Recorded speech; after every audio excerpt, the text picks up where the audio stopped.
Sandaya na itatabon sin likod dilibuo sa sakit di puso ay kaman niniibit di bato. Isa na siguro sa tumatak sa puso ng mga Cordilleran ang linya ng kantang ito. Ang nasa likod ng phenomenal song ay ang 41 anyos na Cordilleran singer at songwriter na si Ivan Rufino, na kilala bilang Knight of Cordilleran Music.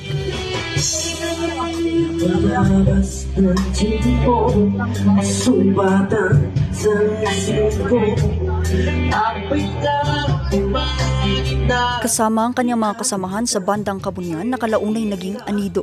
Inawit ni Ivan ang kantang ito sa pagdiriwang ng Strawberry Festival sa La Trinidad, Benguet nitong ika-20 ng Marso. Pero ito na pala ang huli niyang pagtatanghal.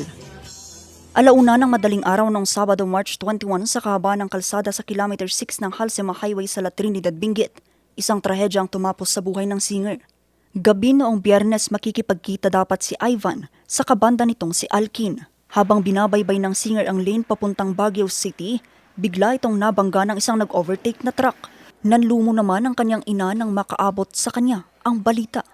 Mas daawag lang tapay agsang-sangit kay tao. Ibaga pag na nga agrelax ka, mama. Agrelax ka lang.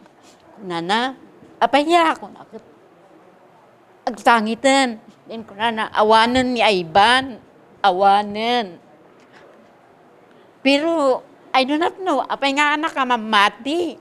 Awan pa iti panunod ko nga. Awan nga talaga ni Ivan. Malaking kawalan daw si Ivan sa kanilang banda, lalo pat siya raw ang nasa likod ng mga liriko ng kanilang mga kanta. Masiyahin at masigla rin daw ito. Masyado pang maaga na nawala siya. Sobrang masakit sa amin na di pa namin matanggap. Di pa na matanggap sa ngayon. Kaya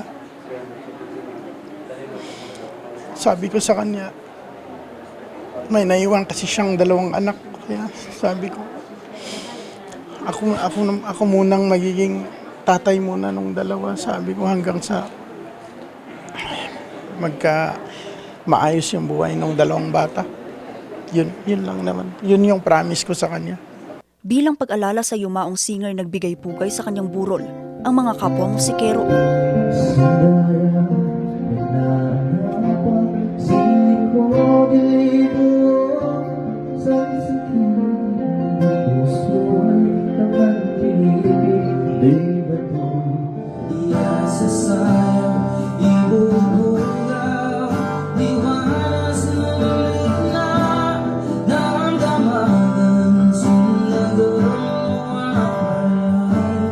Nasampahan na ng kasong reckless imprudence resulting to homicide and damage to property ang 40 anyos na lalaking driver ng truck na nakabangga sa singer.